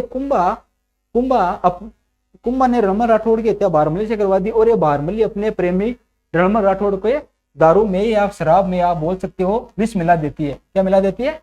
विष मिला देती है, जिसके कारण रणमल राठौड़ मारे जाते हैं। अब कुंभा के सामने वो भी समस्या हट गई कि राठौड़ा का जो जो प्रभाव था बढ़ता हुआ वो भी कुंभा के सामने अब कम हो गया। तो इसके कारण इसके बाद में वो होती है आवल बावल की संधि। अब देखो रणमल राठौड़ का एक पुत्र था, वो कौन था? राव जोधा। मैंने अभी आपको बताया था राव जोधा। कौन था साथियों? राव जोधा। ये राव जोधा था, ये रणमल राठौड़ का पुत्र था। क्योंकि पहले तो ये इसके जो बेटे थे, उसके जो भाई थे रणमल के, वो सारे के सारे कहाँ पे थे? मेवाड़ में थे। उन्होंने बुला लिया था, जोधपुर से बुला लिया था कि आप मेवाड़ में आ जाओ, यहाँ पे हमारे उच्च सरदार की नियुक्ति हुई, आप यहीं पे रहने लग जाओ। लेकिन जब रणमल राठौड़ की मृत्यु हुई, तब ये जो राव जोधा है ये भागते हुए कहाँ चला गया? बीकानेर। बीकानेर में एक जगह पड़ती है काहुनी। कहाँ पर? कौन सी है जगह है साथियों? काहुनी। ये काहुनी कहाँ पे? बीकानेर में। तो पहले तो ये बीकानेर काहुनी में जाता है। तो देखो साथियों, पहले कहाँ था? मेवाड़ था। मेवाड़ से कहाँ गया? बीकानेर काहुनी से काहुनी गया। उसके बाद में गया मंडोर। उसके बाद में गया मंडोर। मंडोर कहाँ पे है? जोधपुर में। या आप मारवाड़ बोल सकते हो इसको, और उसके बाद में गया वो सोजत पाली में। भागता भागता कहाँ पे आ गया? सोजत पाली में। सोजत नामक जगह है पाली में, वहां आ गया साथियों। क्यों आया था? राव जोधा भागते भागते, क्योंकि राणा कुंभा ने उसके पीछे सेना लगा दी अपनी, क्योंकि वो रणमल राठौड़ का पुत्र था। तो रणमल राठौड़ को मारने के बाद में राणा कुंभा ने सोचा कि इसका ही काम तमाम कर देते हैं, राणा जोधा को ही निपटा देते। तो राणा कुंभा ने राणा जोधा के बीच में सेना लगाती, और सेना लगाते लगाते सेना ने पीछा करते करते यहाँ पे जो कुंभा की सेना है, यहाँ पे जो राव जोधा को गिरफ्तार कर लेती है, पकड़ लेती है। कहाँ पे? सोजत पाली में। अब देखो सोजत पाली इंपोर्टेंट है। सोजत पाली में राव जोधा को यहाँ पे राणा कुंभा की सेना दबोच लेती है, पकड़ लेती है। तब यहाँ पे क्या होता है? यहाँ पे हंसाबाई जो है, हंसाबाई कुंभा को समझाती है, कि रणमल मेरा भाई था, और रणमल का जो पुत्र है वो था राव जोधा। रणमल माड़ा आदमी हो गया, नीच आदमी हो गया, लेकिन ये थोड़ी है माड़ा आदमी। वो बोल रही है कि रणमल अगर खराब आदमी हो गया तो ये जरूरी थोड़ी है कि राव जोधा भी खराब आदमी होगा। तू उसको एक काम कर, मार तो मत, लेकिन मैं तुम्हारे पास में कुछ संधि करवा सकती हूँ, मैं तुम्हारे बीच में संधि करवा देती हूँ। तो हंसाबाई राणा कुंभा के साथ में सोजत पाली जाती है। कहाँ जाती है? सोजत पाली। तो यहाँ पे आप लिख लो सोजत पाली। अब अगर आपको कोई पूछ ले कि आवल बावल की संधि कहाँ पे हुई थी, तो सोजत पाली में हुई थी। अगर मैं आपको यही आवल बावल की संधि ऐसे बता देता कि 1453 में हुई थी राणा कुंभा और जोधा के बीच में, तब तो कोई मतलब नहीं था। इस संधि के बीच में मैंने जो आपको बातें बताई वो बातें थी मुख्य। अब देखो आवल बावल की संधि हुई थी किसके बीच में हुई थी? कुंभा। एक तो लिखो आप कुंभा, एक था जोधा। शॉर्ट में लिख रहा हूं राणा कुंभा और राव जोधा। इन दोनों के बीच में सन 1453 में हंसाबाई के सहयोग से, किसके सहयोग से? हंसाबाई के सहयोग से 1453 में आवल बावल की संधि होती है। किसकी संधि होती है? आवल बावल की संधि होती है। और इस संधि में मेवाड़ और मारवाड़ की सीमाओं का निर्धारण किया जाता है। इसमें एक तरफ मेवाड़ और एक तरफ मारवाड़।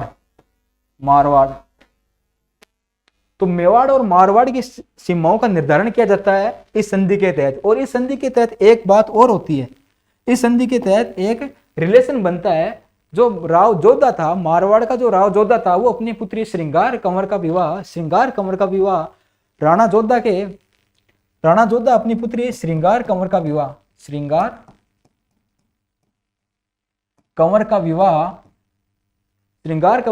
राणा कुंभा के पुत्र रायमल के साथ में कर देता है। किसके साथ में? रायमल के साथ में कर देता है। तो देखो श्रृंगार कंवर का विवाह किसके साथ में हो गया? रायमल कौन था?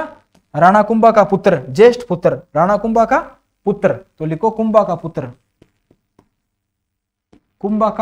पुत्र। तो इस संधि में क्या क्या बातें हुई? एक बात तो हुई कि मेवाड़ और मारवाड़ की सीमाओं का निर्धारण हो गया। एक जो मेवाड़ और मारवाड़ के बीच में जो क्लेश था, जो द्वेष था, वो खत्म हो गया। दूसरी बात ये कराई किसने थी ये संधि? हंसाबाई ने करवाई थी। कब करवाई थी? 1453 ईस्वी में करवाई थी। और एक ही संधि के बाद में मुख्य बात क्या हुई थी कि जो राव जोधा था मारवाड़ का, उसने मेवाड़ के राणा कुंभा के पुत्र थे रायमल। राणा कुंभा के पुत्र कौन थे? रायमल। उसने अपनी पुत्री श्रृंगार देवी से विवाह कर दिया। तो ये बातें हुई थी, किसमें हुई थी? आवल बावल की संधि में। इसलिए ये आवल बावल के साथ ही साथियों इंपोर्टेंट, आप इसको स्टार लगा के लिख लेना, नोट्स बनाओ तब। ये देखो ये हो गया। और ये भी हुई कहां पे थी? क्वेश्चन आता है सीधा सीधा कि आवल बावल की संधि कौन से स्थान पे हुई थी? तो सोजत पाली में। मैंने आपको पूरी बात बता दी थी, घूमते घूमते कहां पे आ गया था? सोजत पाली में। और सोजत पाली में आने के बाद में राणा कुंभा की सेना उसको पकड़ लेती है, गिरफ्तार कर लेती है। आगे बढ़ो, देखो साथियों, आगे आता है सारंगपुर का युद्ध। क्या आता है साथियों? सारंगपुर का युद्ध। अब देखो सारंगपुर का युद्ध क्यों हुआ? सारंगपुर का युद्ध हुआ, सारंगपुर का युद्ध होता है साथियों, ये लिखते टाइम थोड़ी मिस्टेक हो गई थी, स्लाइड बनाई थी ना उस टाइम मिस्टेक हो गई थी। मतलब जो बातें थी वो पहले बताने वाली बातें बाद में स्लाइड बना दी गई और बाद में वाली पहले आ गई, इसलिए थोड़ी मिस्टेक हो गई। देखो देखो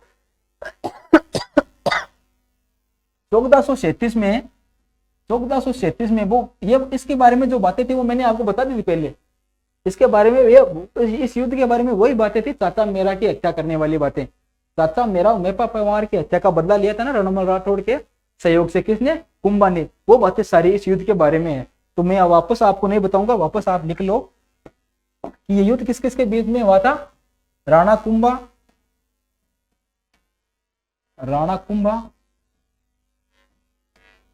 एक शासक था मालवा का मोहम्मद खिलजी। मालवा का कौन सा था?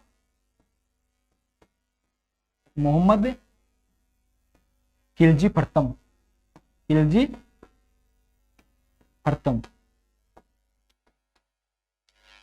कौन कौन से दो शासक थे? राणा कुंभा और मालवा के मोहम्मद खिलजी प्रथम के बीच में कौन सा युद्ध हुआ था? सारंगपुर का युद्ध हुआ था। कब हुआ था? 1437 ईस्वी में हुआ था। क्यों हुआ था? सन 1437 में हुआ था। क्यों हुआ था? अपने पिता के हत्यारों का बदला लिया था।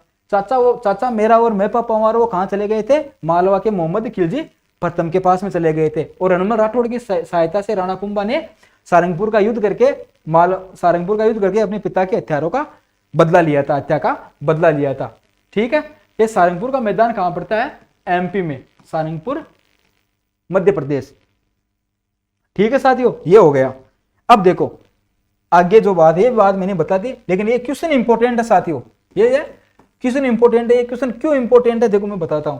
इस सारंगपुर विजय के उपलक्ष्य में, इस सारंगपुर विजय के पश्चात महाराणा कुंभा मेवाड़ में, महाराणा कुंभा चित्तौड़ में विजय स्तंभ का निर्माण करते हैं। इसलिए ये क्वेश्चन इंपॉर्टेंट है। क्वेश्चन पूछा जाता है कि कौन सी विजय के उपलक्ष्य में महाराणा कुंभा ने विजय स्तंभ का निर्माण किया था?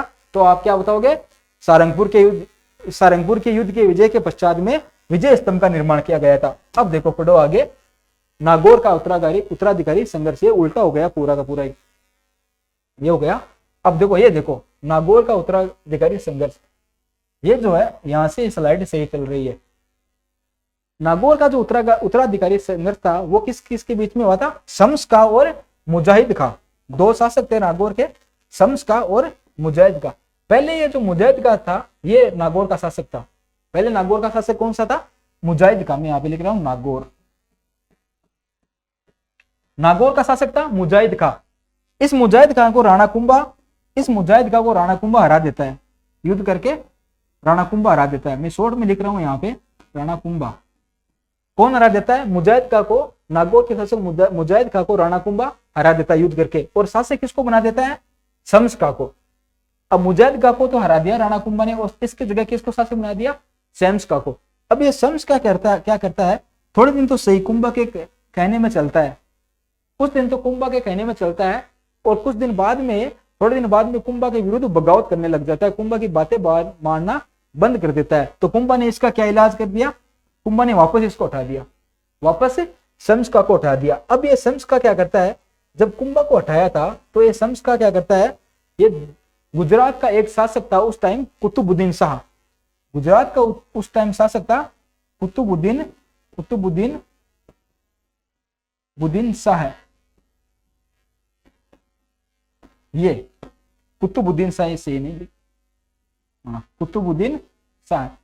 ये शम्स का क्या करता है, जब कुंभा ने वापस इसको उठा दिया, इसने कुंभा का विद्रोह किया, कुंभा की बातें मानने से मना कर दिया, तब कुंभा ने इसको उठा दिया। ये सोचेगा कि ये कुंभा मेरे को मारेगा, इसने सोचा ये कुंभा मेरे को मारेगा, इसी के चक्कर में तो ये कहां पे आ गया, गुजरात के कुतुबुद्दीन शाह के बीच में। अब कुतुबुद्दीन शाह जो है, देखो आगे है आएगी चंपानेर की संधि, चंपानेर की संधि, ये बात है चंपानेर की संधि के बारे में। अब देखो कुतुबुद्दीन शाह जो थे गुजरात के शासक थे, और इनके पास में कौन आ गया, शम्स का आ गया। शम्स का ने कुतुबुद्दीन को कहा कि एक और है मालवा का मोहम्मद खिलजी प्रथम, उसकी और कुंभा की नहीं बनती, उसकी और कुंभा की नहीं बनती। क्यों नहीं बनती, क्योंकि सर 1437 ईस्वी में महाराणा कुंभा ने मोहम्मद खिलजी प्रथम को हरा दिया था, और बुरी तरह से हराया था। कुतुबुद्दीन साहब बोलते अच्छा ऐसी बात है, वो हाँ ठीक है। तो फिर ये क्या करते हैं, मालवा के जो मोहम्मद खिलजी प्रथम थे उसको संदेश भिजवाते हैं। क्या भिजवाते हैं, संदेश भिजवाते हैं। ये चंपानेर की संधि कब की बात है, 1456 की बात है। कब की बात है, 1456 की बात है।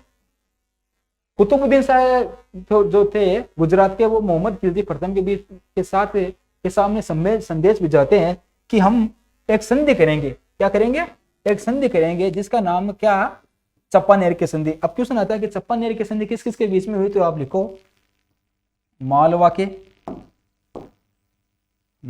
मोहम्मद खिलजी प्रथम, स्पेन का, मालवा के मोहम्मद खिलजी में यहाँ पे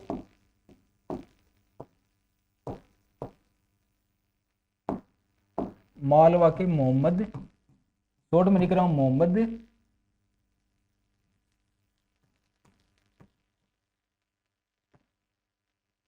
मालवा के मोहम्मद खिलजी प्रथम और कुतुबुद्दीन शाह, और किसके बीच में, गुजरात के कुतुबुद्दीन शाह। किसके, गुजरात का शासक था उस टाइम कौन सा, कुतुबुद्दीन शाह।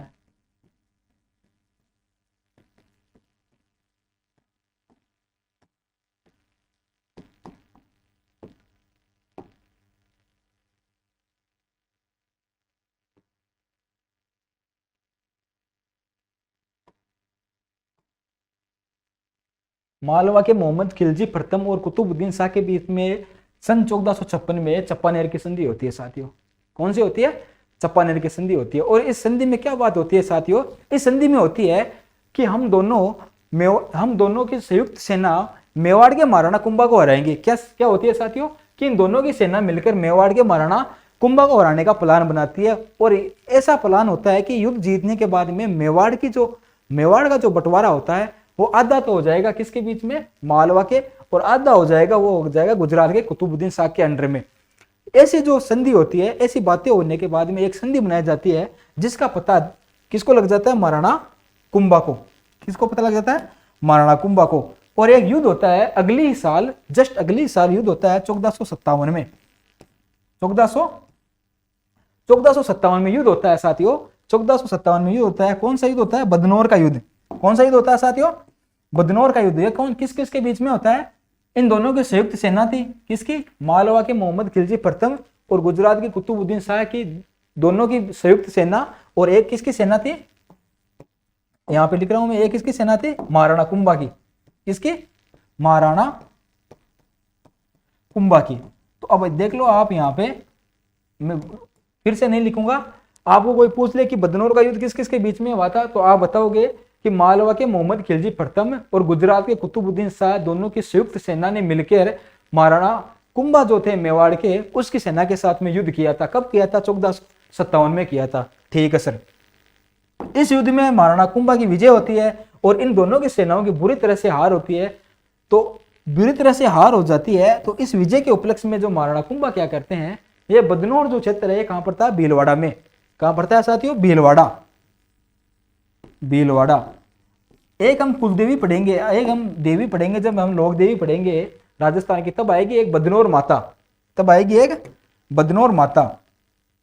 महाराणा कुंभा ने इस विजय के उपलक्ष्य में भीलवाड़ा में बदनौर माता का निर्माण करवाया। बदनौर माता के मंदिर का निर्माण किया। तो आप लिखो भीलवाड़ा में बदनौर माता के बदनौर माता मंदिर निर्माण, मंदिर का निर्माण, मंदिर का निर्माण। ये देखो साथियों, तो अब चंपानेर की संधि आपको मेरे हिसाब से समझ में आ आएगी कि 1456 में हुई थी, इन दोनों के बीच में हुई थी। क्यों हुई थी? इससे युद्ध करने के लिए हुई थी। युद्ध हो गया, बदनौर का युद्ध हो गया 1457 में। कहां पे हो गया? 1457 में बदनौर का युद्ध हो जाता है। युद्ध में महाराणा कुंभा की विजय होती है। युद्ध में महाराणा कुंभा की विजय होती है, इनकी हार होती है। और इस विजय के उपलक्ष्य में भीलवाड़ा में महाराणा कुंभा बदनौर माता के मंदिर का निर्माण करता है साथियों। क्या करता है? बदनौर माता के मंदिर का निर्माण करता है। ठीक है, अब अगला देखो, अब अगला है विजय स्तंभ। अभी मैंने आपको बताया था कि महाराणा कुंभा ने विजय स्तंभ क्यों बनाया था?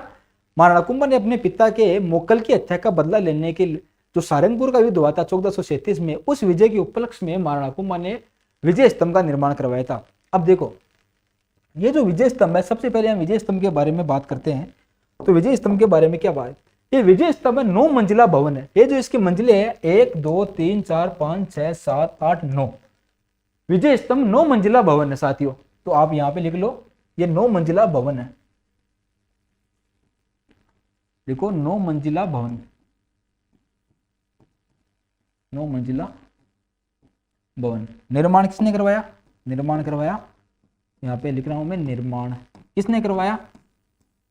महाराणा कुंभा ने। तो मैं शॉर्ट लिख रहा हूं कुंभा।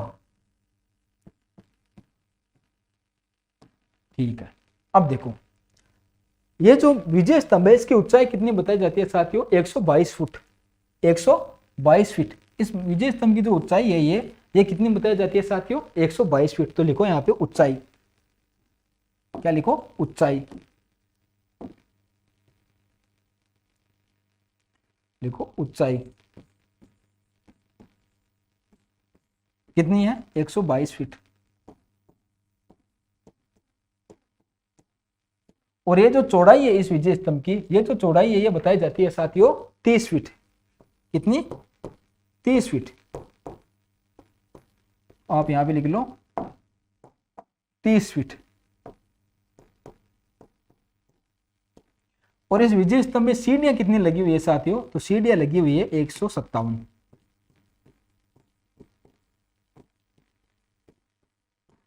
सीढ़ियां कितनी है साथियों?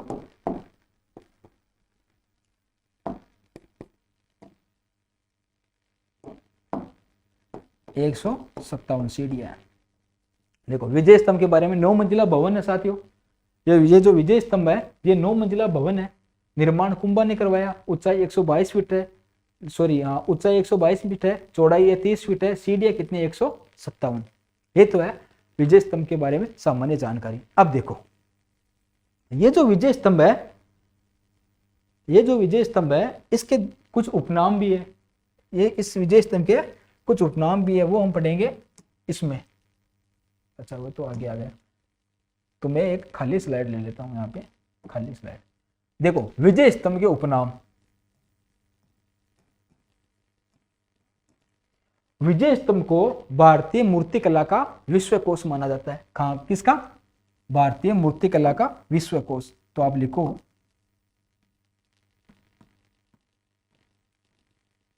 भारतीय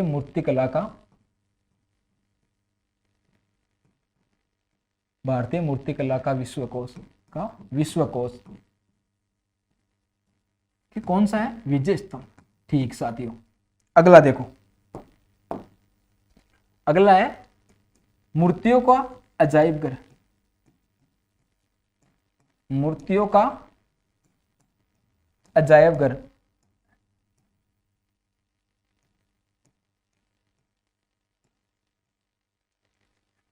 अगला देखो, अजायब घर क्या होता है?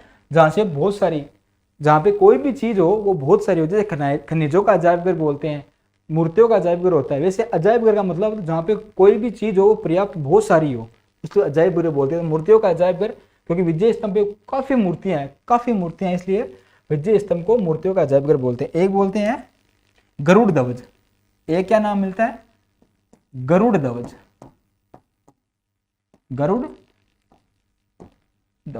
ऐसे करके इसके दो ये 3 मुख्य मुख्य नाम है, ये मुख्य नाम बस, ये उपनाम 3 ही है। अब देखो ये जो विजय स्तंभ है, ये जो विजय स्तंभ है, ये राजस्थान पुलिस का प्रतीक चिन्ह है। किसका? राजस्थान पुलिस का। तो आप लिखो राजस्थान पुलिस का। राजस्थान पुलिस का प्रतीक चिन्ह।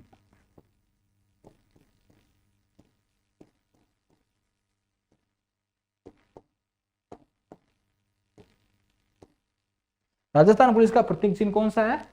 विजय स्तंभ। एक है हमारी माध्यमिक शिक्षा बोर्ड राजस्थान, तो लिखो यहां पे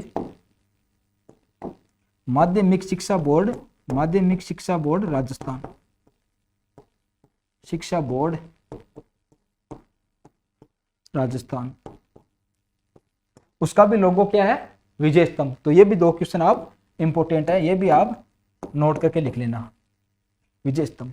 अब देखो इस विजय स्तंभ के बारे में 2-3 और मुख्य बातें हैं, वो मैं आपको यहीं पे बता रहा हूं। इसके जो ऊपर की जो मंजिल है, इसकी जो सबसे ऊपर की मंजिल है, 9वीं मंजिल, उस पर कीर्ति स्तंभ प्रशस्ति लिखी हुई है। क्या है? कीर्ति स्तंभ प्रशस्ति। तो आप लिखो यहाँ पे कीर्ति स्तंभ प्रशस्ति।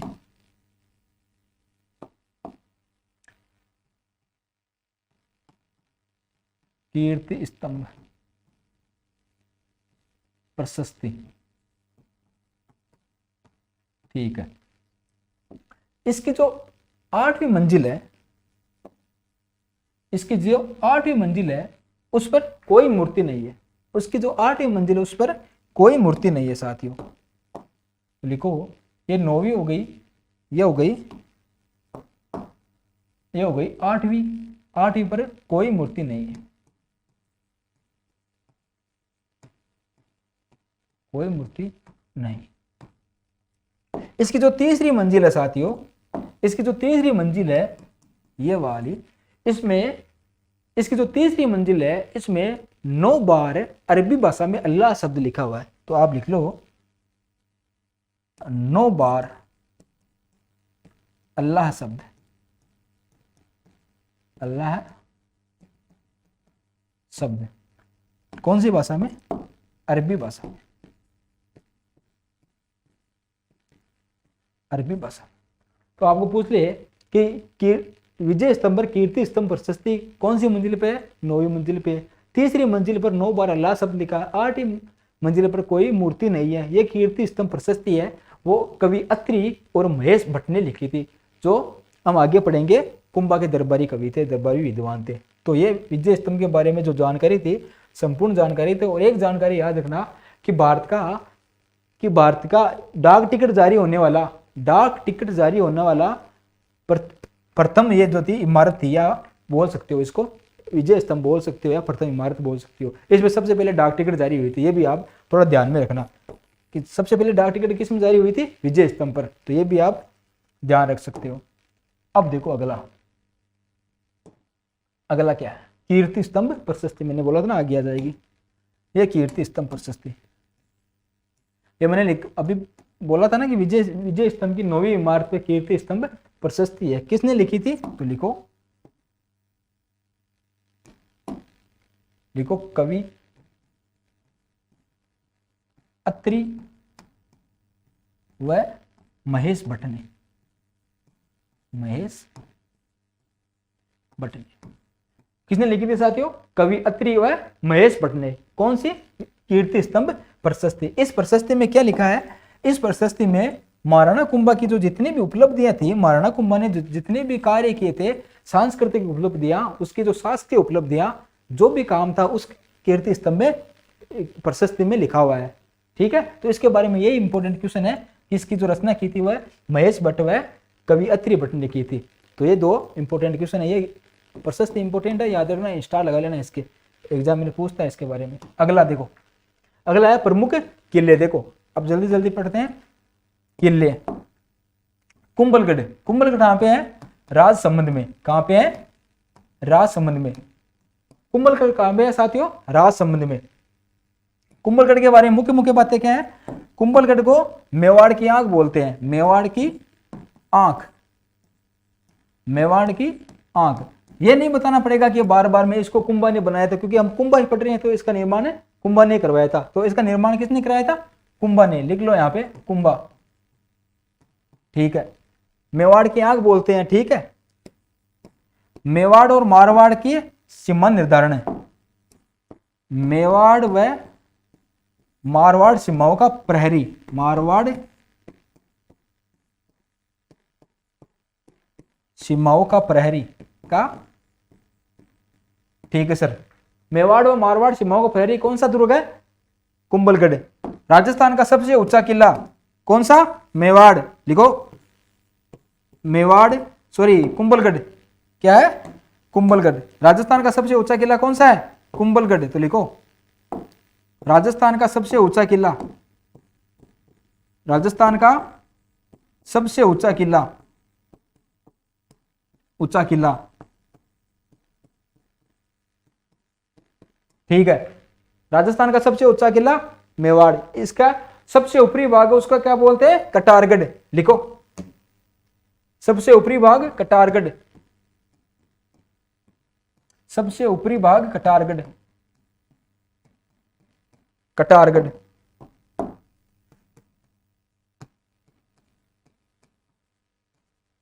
आपको कोई पूछ ले कि मेवाड़ के सबसे, सॉरी कुंभलगढ़ किले के सबसे ऊपरी भाग को क्या बोलते हैं? कटारगढ़ बोलते हैं, जिसको मेवाड़ की आंख बोलते हैं। क्या बोलते हैं? मेवाड़ की आंख। तो लिखो मेवाड़ की आंख। लिखो साथियों मेवाड़ की आंख। बहुत इंपॉर्टेंट है कुंभलगढ़ पूरा ही। कुंभलगढ़ का निर्माण किसने कराया था? संपति मौर्य ने किया था। और जब कुंभलगढ़ का जो जीर्णोद्वार किया था वो किया था महाराणा कुंभा ने। तो अब ये तो क्वेश्चन आप याद रखना, यहाँ पे मैंने बताया ना कि महाराणा कुंभा, तो इन्होंने जीर्णोद्वार किया था। लेकिन जो क्वेश्चन आता है वो कुंभा के बारे में पूछता है अगला। अगर कुंभलगढ़ किले से जो क्वेश्चन आएगा तो वो यही पूछेगा, ऑप्शन में कुंभा आएगा। अगर आप लिखना चाहते हो तो ये भी लिख लो यहाँ पे साथ में। इसका निर्माण जो किया था, स्टार्टिंग में जो निर्माण हुआ था इसका, वो किया था संप्रति मौर्य ने।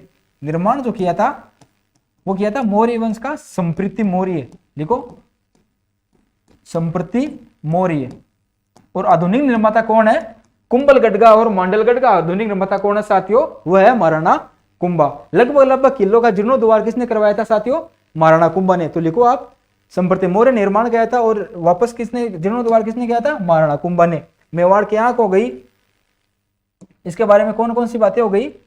मेवाड़ की आंख हो गई, संप्रति मौर्य निर्माण किया था, मेवाड़ मारवाड़ सीमाओं का निर्धारण हो गया, राजस्थान का सबसे ऊंचा किला हो गया, और सबसे ऊपरी भाग है कटारगढ़। मेवाड़ की आंख बोलते हैं उसको। ठीक है। महाराणा कुंभा का निवास स्थल। लिखो महाराणा कुंभा का निवास स्थल। महाराणा कुंभा का मतलब महाराणा कुंभा कहां रहते थे? महाराणा कुंभा का निवास स्थल। निवास स्थल। कुंभलगढ़ कहां पे पड़ता है? राजसमंद में। कुंभलगढ़ का किला कहां पे है? मैंने लिख दिया क्या? कुंभलगढ़ का किला है राजसमंद में। लिख लो ये भी बात।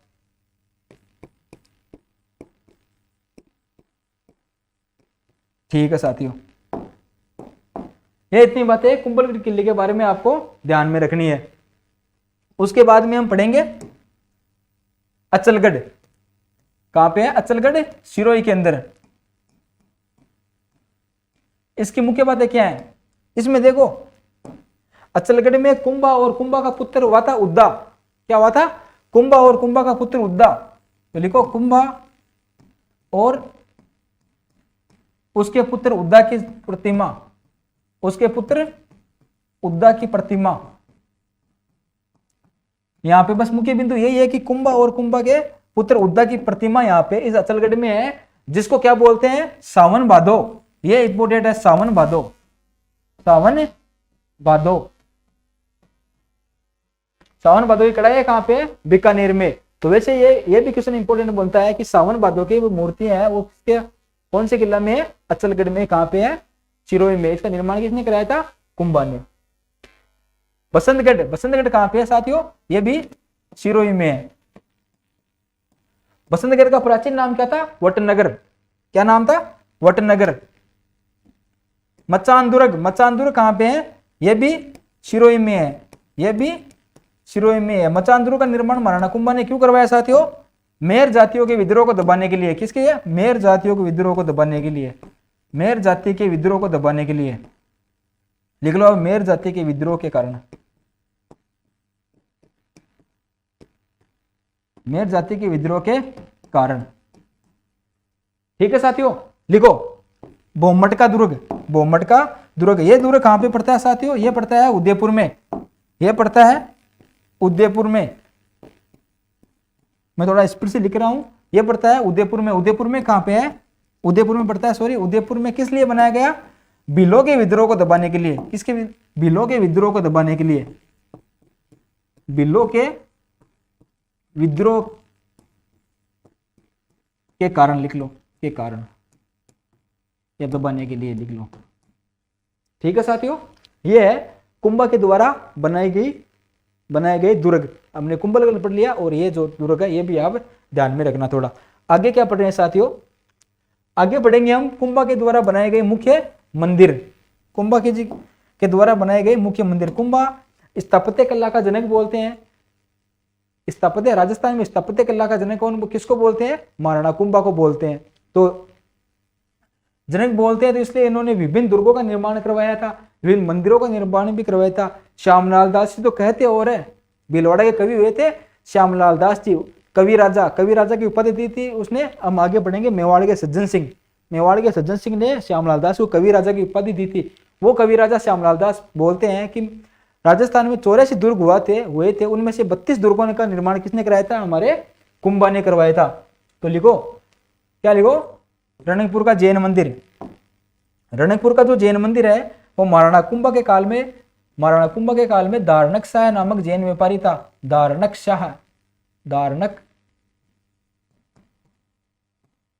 शाह नाम का जैन व्यापारी था महाराणा कुंभा के काल में, उसने करवाया था, कुंभा के काल में।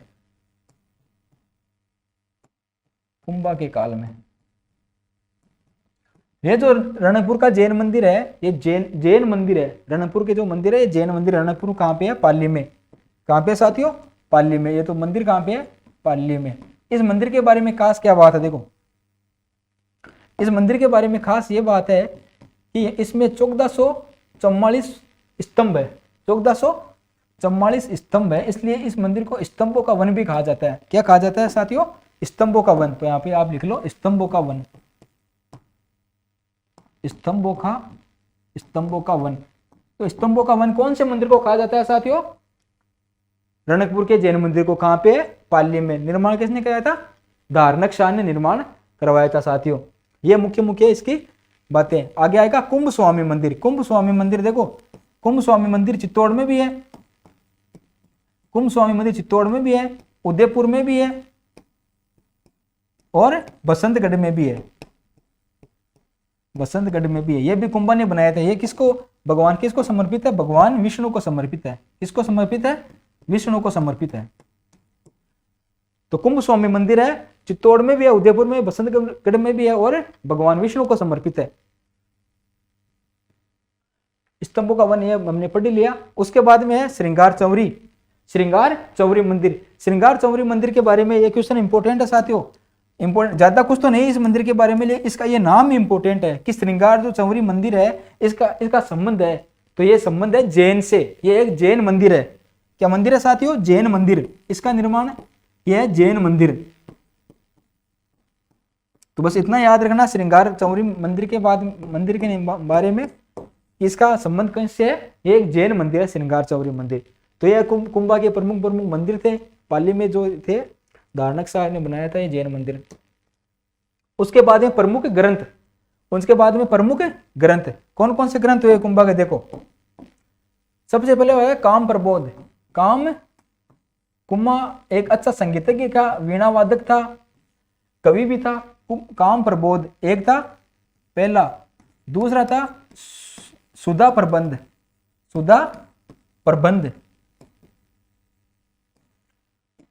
तीसरा है संगीत राज,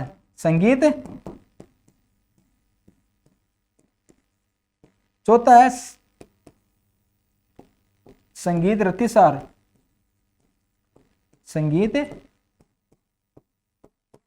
रतिसार, पांचवा है संगीत मीमांसा,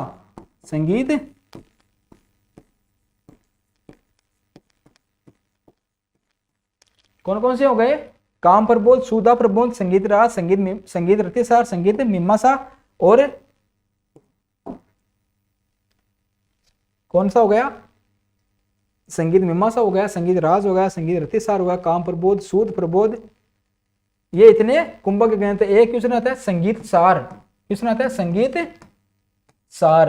ये क्वेश्चन ध्यान रखना, संगीत सार जो ग्रंथ है वो महाराणा कुंभा का नहीं है, बता रहा हूं, नोट करके लिख लेना। अगर आप नोट्स बना रहे हो तो लिख लेना कि संगीत सार महाराणा कुंभा का ग्रंथ नहीं है। क्वेश्चन आता है सीधा सीधा कि इनमें से महाराणा कुंभा का ग्रंथ नहीं है, तो कौन सा नहीं है साथियों? संगीत सार। तो आप नोट्स बना कर लिख लेना, नोट्स बना रहे हो तो नोट करके लिख लेना कि संगीत सार कुंभा का ग्रंथ नहीं है। ये सारे कुंभा के ग्रंथ है, से सारे कुंभा के ग्रंथ है। अब देखो इसमें भी देखो, इसके हैं 5 भाग, इसके हैं 5 भाग, और इसके हैं 7 भाग, इसके हैं 7 भाग। तो ये भी थोड़ा ध्यान में रखना। संगीत राज के कितने भाग है? 5 भाग, और संगीत रतिसार के कितने भाग है? 7 भाग। एक ग्रंथ और मिलता है, एकलिंग महामाते। एक ग्रंथ और है एकलिंग महामाते, तो यहां पे और लिखो, देखो एकलिंग महामाते, एकलिंग महामाते। एकलिंग महामाते जो ग्रंथ है, इसकी शुरुआती रचना किसने की थी? पहला भाग था इसका, जिसको कहा जाता है राजवर्णन है, वो तो लिखा था महाराणा कुंभा ने। किसने लिखा था? महाराणा कुंभा ने। तो इसका जो फर्स्ट भाग है वो लिखा, फर्स्ट भाग कौन सा है? राजवर्णन। क्या साथियों? एकलिंग महामाते ग्रंथ है, महाराणा कुंभा के द्वारा लिखा गया है। इसकी स्टार्टिंग में जो रचना की थी, इसका फर्स्ट भाग है राजवर्णन, वो तो लिखा गया महाराणा कुंभा के द्वारा। और इसका जो बाद का जो है, राजवर्णन के बाद में जितना भी ग्रंथ है वो लिखा था महाराणा कुंभा के सहायक गुरु कान्ह व्यास ने, वो लिखा था कान्ह व्यास ने। टीकाएं, टीकाएं देखो महाराणा कुंभा के टीकाएं कौन कौन सी है, ये देखो।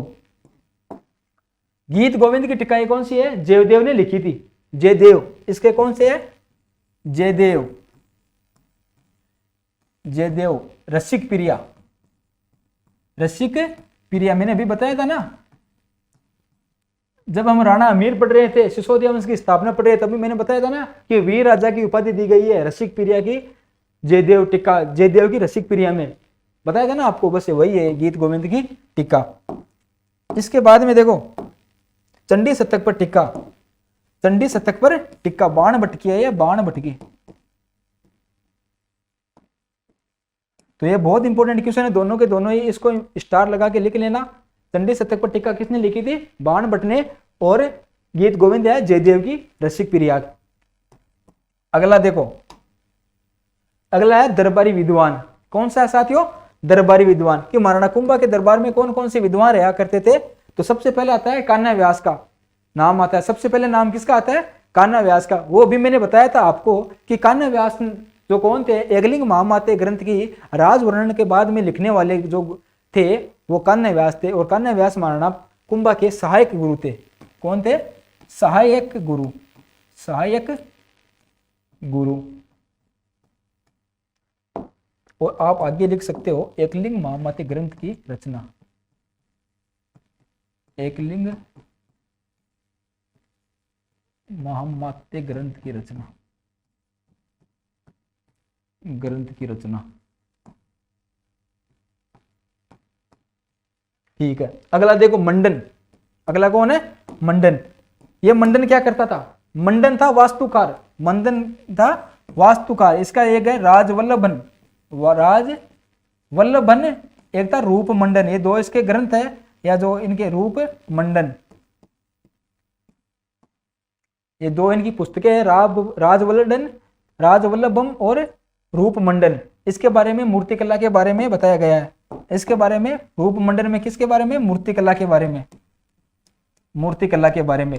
तो अब आपको पूछ ले कि विजय स्तंभ का जो वास्तुकार कौन था? वो था मंडन। कौन सा था? मंडन नाथा पोमा, मंडन नाथा पोमा। ये जो थे वो विजय स्तंभ के वास्तुकार थे। ठीक है, तो ये भी आप याद रखना थोड़ा सा कि विजय स्तंभ के वास्तुकार कौन थे? मंडन नाथा पोमा आदि। अगला नाथा। ये जो नाथा था ये मंडन का भाई था। ये जो नाथा था ये कौन था? मंडन का भाई। लिखो मंडन का भाई ये बात तो याद रखने की जरूरत नहीं, मैंने बता दिया आपको। नाथा ने एक प्रसिद्ध ग्रंथ की रचना की थी वास्तु मंजरी की। किसकी? वास्तु मंजरी। ये इंपॉर्टेंट है, वास्तु मंजरी। ये आप क्वेश्चन आता है एग्जाम में सीधे सीधे कि वास्तु मंजरी की रचना किसने की थी? तो किसने की थी? नाथा ने। तो ये आप याद रख लेना कि नाथा ने किसकी रचना की थी? वास्तु मंजरी की। अगला देखो, सारंग व्यास। सारंग व्यास, सारंग जो व्यास थे कुंभा के संगीत गुरु थे। कौन थे? संगीत गुरु। अब देखो मैंने आपको 2 गुरु बता दिए। आपको पूछ ले कि कुंभा के सहायक गुरु कौन थे? अगर आपको कोई पूछ ले कि कुंभा के सहायक गुरु कौन थे तो कौन थे? कान्य व्यास। कुंभा के सहायक गुरु कान्य व्यास, कुंभा के संगीत गुरु सारंग व्यास। अब आपको पूछ ले कि कुंभा के गुरु कौन थे? 2, ये तो है सहायक गुरु और संगीत गुरु। कुंभा के गुरु थे हीरानंद मुनि, गुरु हीरानंद मुनि। तो आगे क्या पढ़ेंगे हम? हीरानंद मुनि। वो लिखा नहीं है, मैं बता देता हूं आपको, लिखो, नोट करके लिख लो। अगर केवल कुंभा के गुरु के बारे में पूछा जाए कि कुंभा के गुरु का नाम क्या है, तो आप लिखना हीरानंद मुनि। हीरानंद मुनि, ठीक है साथियों। कुंभा के गुरु का नाम क्या था साथियों? हीरानंद मुनि। ठीक है, अगला। अच्छा खत्म हो गया ये। तो देखो एक बार और देख लेते हैं हम कि कौन कौन सा रह गया, कौन कौन सा छूट गया। ये हो गया सारा का सारा। नाथा, मंडन, जेता जो मैंने बताया था वो मैंने गीत गोविंद हो गया, चंडी शतक पर टिक्का हो गई, और काम प्रबोध हो गया, सुधा प्रबंध, ये जो थे वो सारे हो गए। रणकपुर का जैन मंदिर मैंने आपको बता दिया था, ठीक है। और उसका ये दुर्ग मैंने बता दिया आपको सारे। तो कुंभा तक हमारा कंप्लीट हो गया। आज हमने राणा कुंभा तक कंप्लीट पढ़ लिया है साथियों। एक बार मैं आपको फिर से देख बताता हूं कोई छूट तो नहीं गया। कुंभा ये हो गया,